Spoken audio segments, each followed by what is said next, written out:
Hello दोस्तों, मैं हूं अमित त्यागी। पिछली बार जब मैं छोरी में आया था अकेली छोरी थी, इस बार दो छोरी हैं। सो अभी the film has become bigger and better and Vishal director तो वही है।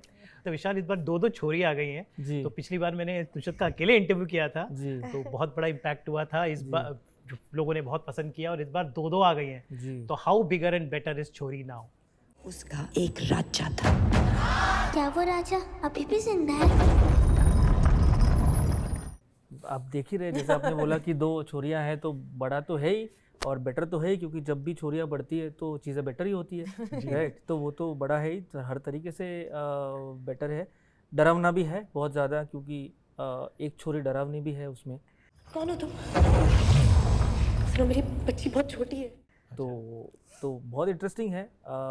दुनिया बड़ी हो गई है, नए नए किरदार आए हैं, नए नए हमने सेट बनाए हैं, नए नए हमने ऐसी ऐसी जगहें बनाई हैं जो लोगों को सच में कैद करके रखेगी, जगहों में भी और लोगों के दिमाग में भी। तो उस तरीके की ये फिल्म है। जी विशाल, वैसे बताना चाहूँगा कि आपकी मैंने लपा छपी भी हिंदी में भी देखी, मराठी में भी देखी, चोरी भी देखी। अरे वो एक्चुअली जो खेत है जो वैसे ही है और वो रियल है, और वो कहाँ है मैं जानना चाहूँगा। वो गन्ने के डरावने खेत। बेले तो लपा घर था। छपी, जहाँ से ये जिस शुरुआत हुई है पूरी फ्रेंचाइज की, उसमें ये घर हमें सच में खेतों के बीच में मिला था। बहुत ही पुराना खंडर था और ये बहुत रेयर होता है कि खेतों के बीच में घर होते हैं। कोई खेतों के बीच में घर बनाता नहीं, कभी भी नहीं बनाता। राइट, तो ये बहुत रेयर चीज़ थी और यही चीज़ इंटरेस्टिंग थी और वो स्टोरी में अपने आप आ गई।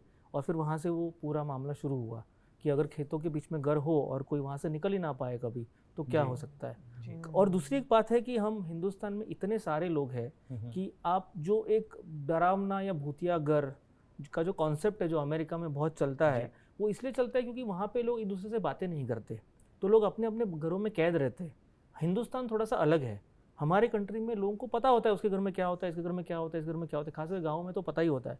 तो आपको एक ऐसा सिचुएशन बनाना कि जहाँ पे आप पूरे कट ऑफ हो, ये बड़ा मुश्किल हो जाता है। तो जब ये घर देखा तब मुझे लगा कि हाँ, ये बिलीवेबल है। यहाँ पे मैं मान सकता हूँ कि हाँ, ये खेतों के बीच में अगर कोई फंस जाता है, जो बाहर से आदमी आता है, अजनबी एक इंसान, और वो फंस जाता है, तो उसके लिए निकलना बड़ा मुश्किल होगा, क्योंकि वो गन्ने की हाइट भी 9-10 फीट है।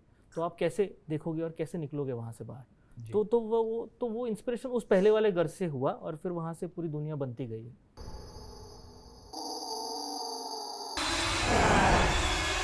तो हॉरर फिल्मों की बात करें तो 1940 की महल से लेकर और भूल भुलैया तक, विशाल, हमारी हॉरर फिल्मों ने बहुत उतार चढ़ाव देखे हैं। राम सेज आए, राम गोपाल वर्मा आए, we have seen in this. ये हर सदी में ये हॉरर रहा है, जब से महल बनी थी और अब भूल भुलैया तक। आपको क्या लगता है हॉरर हमारे देश में, वर्ल्ड वाइड हॉरर में कहाँ स्टैंड करता है?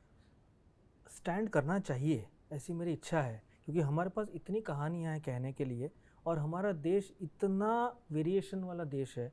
हर एक स्टेट अपने आप में अलग है, भाषाएं अलग है, कल्चर अलग है, रिलीजन्स अलग है।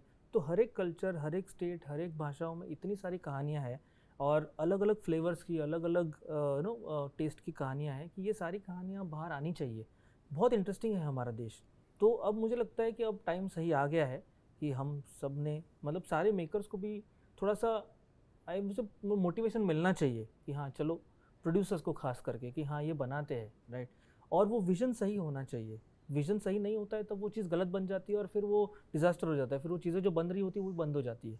तो ऐसा ना हो और थोड़ा सा और ये वेव चले थोड़ा सा, और प्योर हॉरर भी बने, साथ में हॉरर कॉमेडी सब बने, लेकिन प्योर हॉरर भी बने, ऐसी मेरी इच्छा है।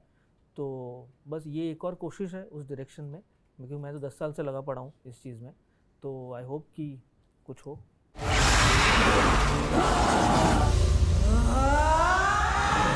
तो छोरी की कुछ ऐसी बात इंटरेस्टिंग कुछ हुआ हो विशाल, कुछ ऐसा स्कैरी सीन कर रहे हो, एक्चुअली में कुछ हो गया, कोई ऐसा डिफिकल्ट सीन हो या कोई फनी सीन तो काफ़ी थे जो एक्टर्स के लिए भी डिफिकल्ट थे, क्योंकि क्या है ना, ये सेट बहुत छोटे थे और इतने छोटे सेट में एक्टिंग करना, कैमरा घूमना, लाइट लगाना, उसमें एक्शन भी करना, ये सब बहुत डिफिकल्ट था। ऊपर से क्योंकि ऐसे माहौल हम आम जिंदगी में नहीं महसूस करते, तो हमें सेट को भी एक तरीके से बनाना पड़ता है ताकि एक्टर्स को लगे कि वो सही में इस दुनिया में जी रहे हैं।